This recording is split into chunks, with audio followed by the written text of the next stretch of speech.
YTN 라디오가 보내드리는 신율의 뉴스 정면 승부 2부 시작합니다. 언제나처럼 제가 말씀을 드리듯이 유튜브 들어가셔서 YTN 라디오 채널 구독해 주시고요. 신율의 뉴스 정면 승부 좋아요와 또 댓글 남겨주시면 정말 감사하겠습니다.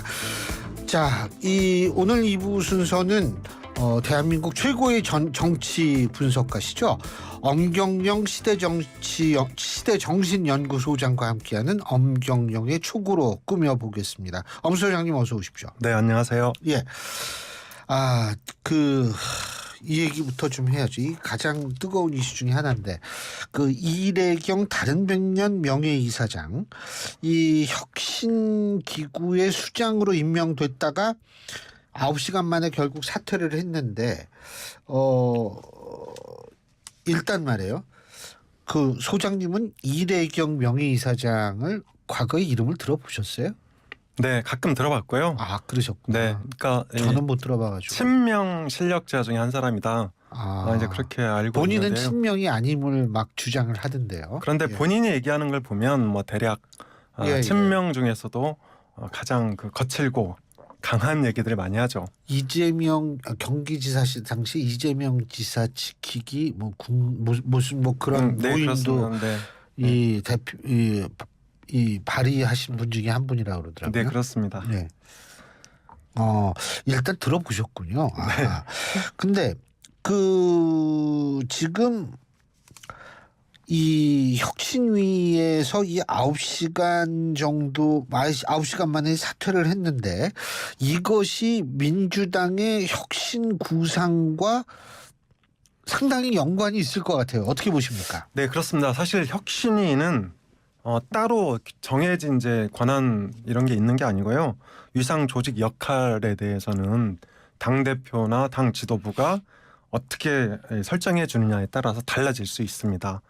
그런데 혁신위가 비대위와 다른 점은 비대위는 이 당 대표의 권한을 대체하는 거거든요. 그렇죠. 그러니까 당 대표 지도부를 대신하는 거죠. 네, 그렇습니다. 네. 당 대표 역할을 하는 거죠. 그런데 혁신위는 당 대표와 공존합니다. 그래서 당 대표가 있기 때문에 제한적인 범위의 역할을 하는데요. 과거 전례를 보면 혁신위가 총선이나 지방선거를 앞두고 이 공천 방향이나 룰을 정리하는 그런 총대를 매게 되는 경우인데요. 이번에도 혁신위 위원장으로 내정이 됐다가 친명 강성이기 때문에 아마도 이재명 대표가 해야 되는 역할. 그러니까 이 공천이라는 것은 사실은 이제 피를 묻히는 거잖아요. 누군가를 떨어뜨려야 되기 때문에. 엄 소장님이 저보다 더 잘하시겠지만 옛날에는 피를 묻히는 정도가 아니라 살벌했대요. 네, 그렇습니다. 옛날에 우리 이제 이 여의도에 있으면 막 엄청나게 많은 그런 협박. 네, 진짜로. 네, 그렇습니다. 들어눕기도 하고 그랬었는데 아무튼 이런 역할을 해야 되는데 이제 이런 역할에 대한 어떤 그 대리권 행사를 부여하기 위해서 이내경 혁신위원장을 위촉을 한 것 같습니다. 그런데 여기서 눈여겨봐야 될 게 사실 이재명 대표 입장에서 볼 때는 과거에 이 전략과 행동대 그러니까 이제 장자방과 행동대장 역할을 같이 했던 그런 이제 정진상 전 당무조정국장이 있었거든요. 근데 지금 이분이 역할을 못하잖아요. 그리고 또 이제 김용 민주연구원 전 부원장도 이게 이제 검찰 수사 재판을 받고 있기 때문에 못하거든요. 그래서 이런 사람들의 부재 때문에 이재명 대표가 서둘러서 이내경 이사장을 위촉한 게 아닌가 그렇게 이제 추측이 됩니다. 근데 아무리 서둘러도 그렇지 좀 그 SNS 글 같은 거는 사실은 그렇게 찾기 어려운 건 아니지 않나요? 네, 그렇습니다. 네. 그러니까 한 30분만 검색을 해도 충분히 알 수 있는 거였고요.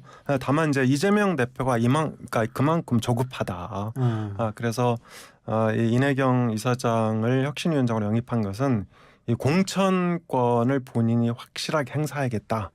이런 이제 의지를 강력하게 드러낸 것이다 이렇게 볼 수 있는데요. 과거에도 이제 혁신위가 성공한 적이 이제 한 번 정도 있었습니다. 2015년에 문재인 새정치민주연합 당시 대표가 이게 재보궐선거에서 지고 나서 김상곤 전 경기도교육감을 혁신위원장으로 위촉을 했거든요. 그런데 이때도 당시에 조국 당시 이제 서울대 교수였죠. 조국 교수를 위원장으로 위촉을 하려고 했다가 당내 반발이 많아서 개파새끼 옅은 김상곤 교육감을 혁신위원장으로 위촉을 하고 그리고 이제 조국 교수는 부위원장으로 위촉을 했습니다. 그래서 이번에도 이재명 대표가 운영의 묘를 살려서 예를 들어서 혁신위원장에는 이제 당내 통합형 인사를 위촉을 하고 부위원장으로는 이대경 이사장 같은 분을 위촉을 해서 충분히 이제 자신의 그 어떤 그렇죠. 입김을 이렇게 통하게 할 수 있었을 텐데 너무 서두르지 않았나 그런 생각이 듭니다. 근데 소장님께서 지금 말씀하시길 조급해서라는 말씀하셨는데 네. 왜 조급해요?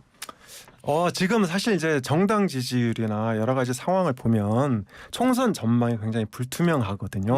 그래서 이제 이재명 대표는 이제 그 여러 가지 과제를 안고 있는데 제가 보기 딱 세 가지 과제가 있습니다.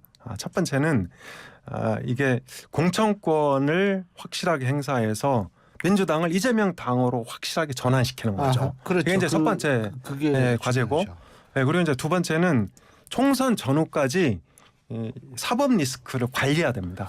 예를 들어서 본인의 사법 리스크. 그렇습니다. 본인의 사법 리스크. 그쪽은 사법 리스크 하도 많아가지고 항상 이제 상존하고 있기 때문에 만약에 검찰이 구속돼 버리면 이게 이제 향후 정치 여정이 다 흐트러지는 거잖아요. 그래서 구속되지 않게 이 본인의 사법 리스크를 관리해야 되는 그런 과제가 있는 거고요.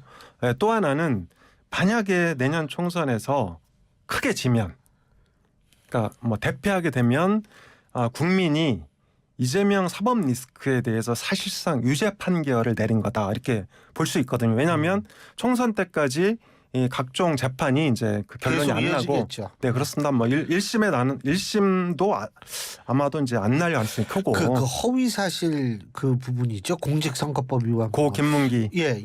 그거는 좀 빨리 나지 않을까요? 그거는 이제 1심 판결이 날 수도 있는데, 현재까지 이제 그 법원의 그 이제 허위 사실 그 판례를 보면 이 방송 토론회에서 한 얘기는 대체로 좀 이제 관대하게 넘어가는 경향이 있었거든요. 그래서 그거 말고는 아무튼 1심 판결이 안 낼 텐데, 만약에 또 그렇게 이제 대패하게 되고 국민들이 사실상 유죄 취지로 이재명 대표를 심판하게 되면 이게 정계 은퇴 압력을 받을 거란 말이죠.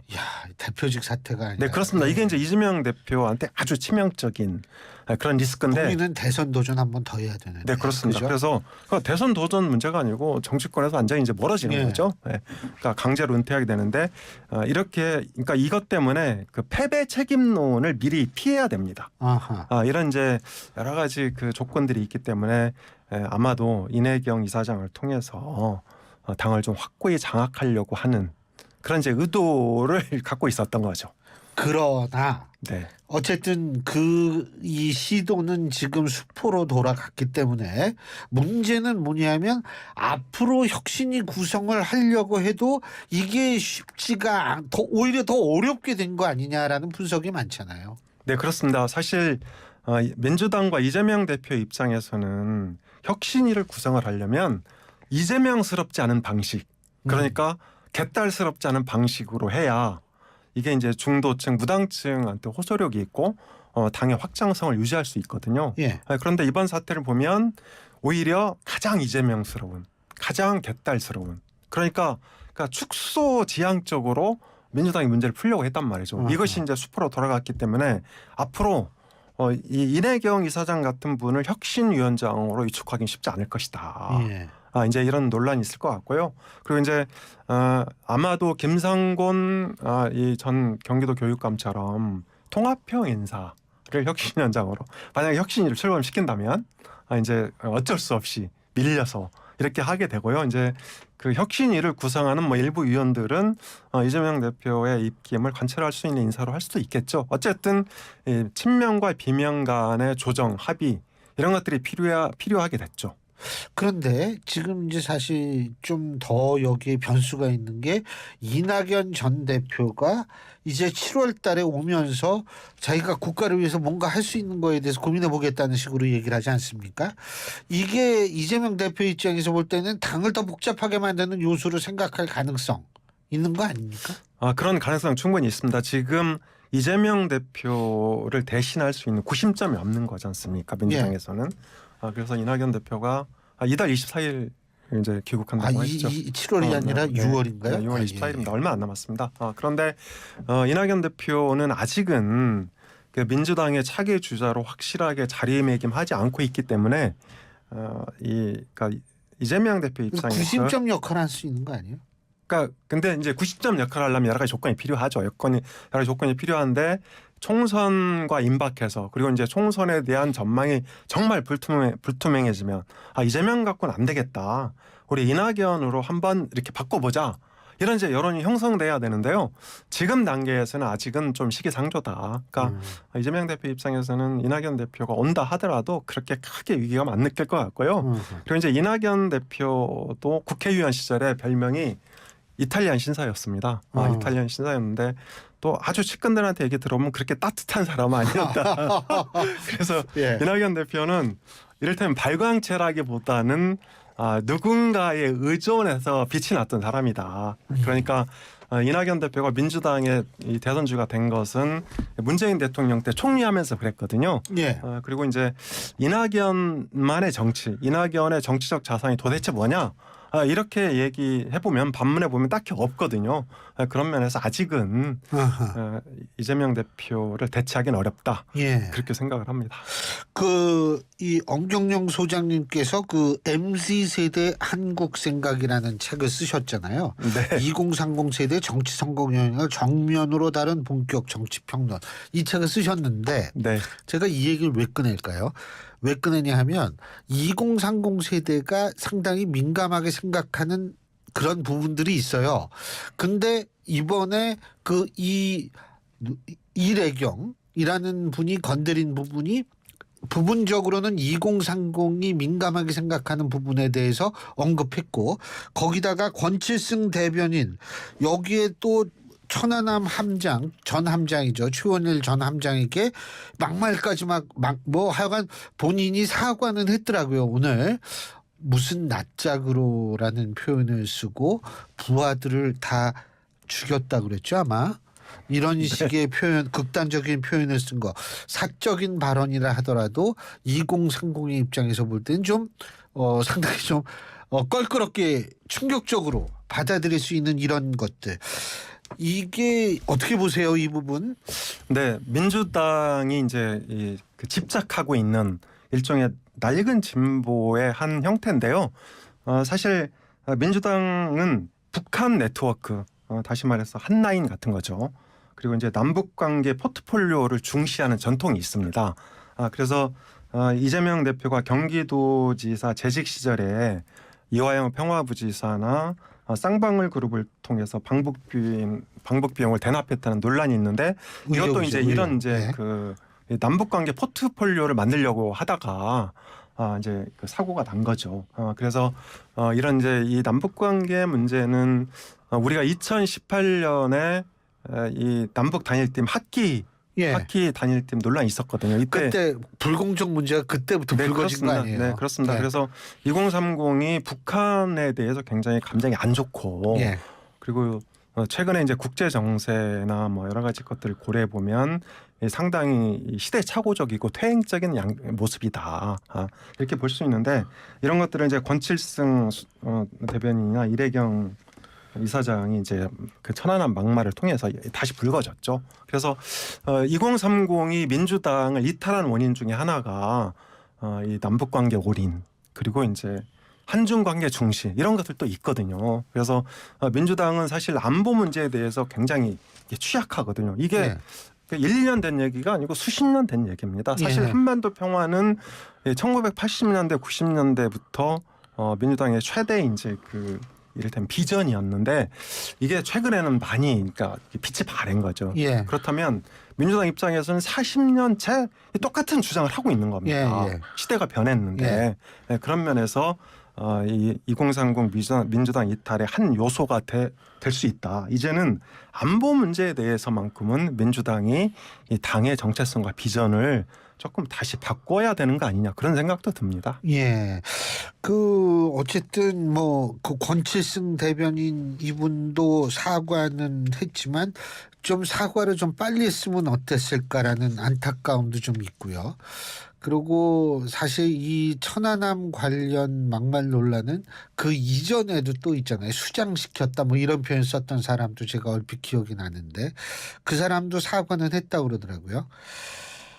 민주당 참 그런 면에 있어서 좀 그렇습니다. 자, 이 행안위원장 김명록과 또 정청래 의원 이 상당히 지금 굉장히 공격적으로 나오고 있는 것 같아요. 어떻게 보십니까? 네, 정청래 의원의 행안위 과방위 논란은 사실 이제 행안위가 경찰국이라는 이슈가 있었지 않습니까?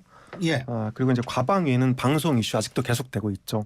YTN도 해당되는 그런 방송 중에 하나인데 어쨌든 그러니까 이슈가 강하게 제기된 상임이라서 번갈아 가면서 1년씩 맡기로 했죠. 이제 정청래 의원이 과방위원장을 맡아서 이 방송 쪽에서 맹활약했고 예. 그리고 행안위는 이제 장제원 의원이 위원장을 맡았는데요. 문제는 장제원 의원이 처음에 행안위원장했다가 다시 이제 과방위원장으로 간 과방위원장으로 거죠. 예. 다시 선출됐거든요. 예. 그러니까 정청래 의원도 나도 이제 그렇게 되면 그렇죠. 맞바꾸는 거니까. 그렇습니다. 그죠? 과방위원장 했으니까 나도 행안위원장 해야겠다. 이렇게 주장을 하면서 논란이 됐는데요.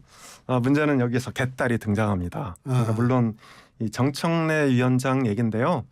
개딸이 5만 명 정도 이 정청래 의원을 행안위원장으로 내정해라 이렇게 서명을 했다고 이제 주장을 하면서 이 당원 명령이다 이렇게 세게 주장을 하고 있거든요.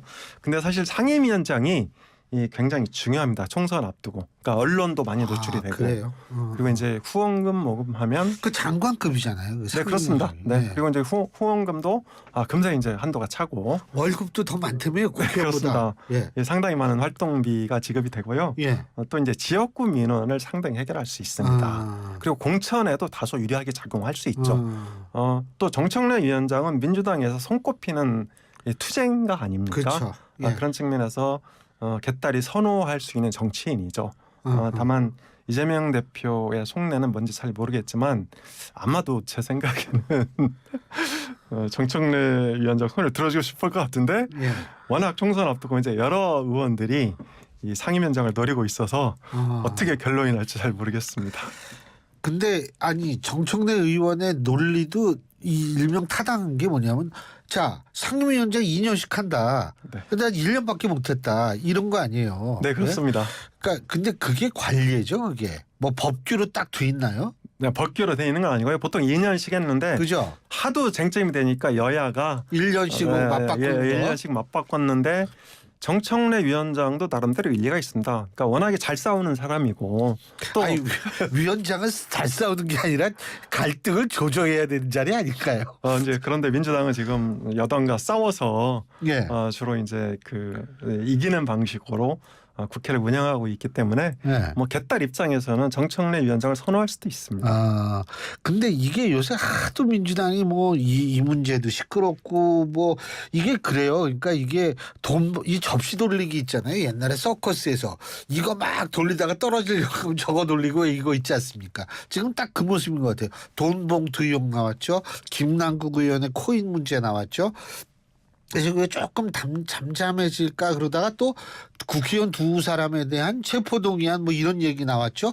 그게 어떻게 되나 그랬는데 또 이래경인가요? 이분 또 이 파문이 또 나왔죠. 그러니까 이게 계속 이러니까 지금은 오히려 그 얘기가 나오는 게 자연스럽게 느껴져요. 비대위요. 네, 어떻게 보세요? 네 그렇습니다. 사실 5월은 민주당의 달이죠. 5.18도 있고, 그렇죠. 노무현 고 노무현 대통령 추도기도 그렇죠. 있고, 그런데 민주당의 달임에도 불구하고 민주당 지지율이 계속 정체 국면에 있고, 다만 이제 이재명 대표나 민주당 입장에서 대통령복, 여당복을 잘 타고 태어나서 예. 그나마 지금의 지지율을 유지하고 있다 예. 이렇게 볼 수 있는데 사실.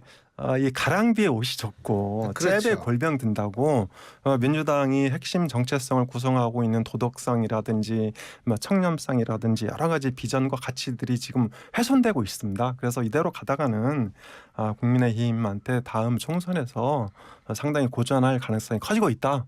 이렇게 이제 볼 수 있을 것 같습니다. 근데 비대위로 갈 수 있는 가능성은 있다고 보세요? 저는 이재명 대표도 비대위 전환에 대해서 검토를 하고 있는 걸로 알고 있고요. 이 측근들을 보면 연말 연초쯤 비대위 전환에 대한 가능성을 검토하는 것 같습니다. 왜냐하면 아까 제가 조금 전에 말씀드린 게 있죠. 그러니까 이 정계 은퇴나 국민에 의해서 유죄 판결로 이렇게 이제 판단이 되는 그런 의석수만 얻었을 경우, 예. 예를 들어서 저는 120석을 넘지 못하면 국민이 사실상 이재명 대표에 대해서 유죄다 이렇게 판결한 걸로 보거든요. 그러면 이 정계 은퇴에 대한 강한 압박이 들어올 수밖에 없습니다. 그럼 이재명 대표의 입장에서는 이런 그 치명적인 상황은 피해야 되거든요. 그래서 만약에 상황이 이렇게 가게 되면 비대위로 전환해야 되는 거죠. 그래야 본인이 이 총선 패배 책임론에서 벗어날 수 있고 어느 정도 거리를 둘 수가 그렇습니다. 있다. 그리고 이제 정치 생명을 이어가면서 차기를 모색할 수 있다고 봅니다. 저는 그 기준이 한 120석 정도 된다고 봅니다. 근데요, 그러면 혁신을 구성해서 혁신을 했다가 비대위로 넘어간 건데 이렇게 보시는 거예요? 그렇습니다. 그게 전례가 2015년에 있었습니다. 김상곤 혁신위가 이제 활동을 하다가 그때 이제 두 가지 일을 했죠. 하나는 그 현역 의원 하위 20% 컷오프했습니다. 예. 그리고 이제 사무총장제를 없애버렸어요. 예. 그러니까 이제 개파 갈등 예. 논란이 되니까 이렇게 이제 그 여러 가지 성과도 냈는데 나중에 안철수 의원이 탈당한 다음에 김종인 비대위가 들어섰지 않습니까? 예. 그러면서 이제 자연스럽게 김종인 비대위가 혁신위 안을 개성을 했고 이것이 2016년 총선 승리로 이어졌죠. 그런 사례가 있기 때문에 저는 이번에 이제 혁신위 활동을 통해서 또 연말 연초 비대위 전환 이런 것까지 검토하고 있다고 생각을 합니다. 근데 그 혁신이 요새는 뭐 이제 내부 얘기도 나온 모양이에요. 우상호 전 그분 비대위원장 전문이 될 것 같은데 그런 부분은 어떻게 보세요? 이렇게 되면 아마도 예. 이제 우상호 의원 같은 경우에는 지난번에 비대위원장도 한번 했죠. 예. 그리고 이제 비명의 비토도 그렇게 크지 않습니다. 예. 여러 가지 뭐 인연으로 연결돼 있기 때문에 예. 그래서 이 관령으로는 적임이죠. 예. 그런 측면에서 볼 때 저는 이내경 사태가 그런 식으로 봉합될 수도 있다 이렇게 생각을 합니다. 알겠습니다. 오늘 말씀 여기까지 듣겠습니다. 고맙습니다. 감사합니다.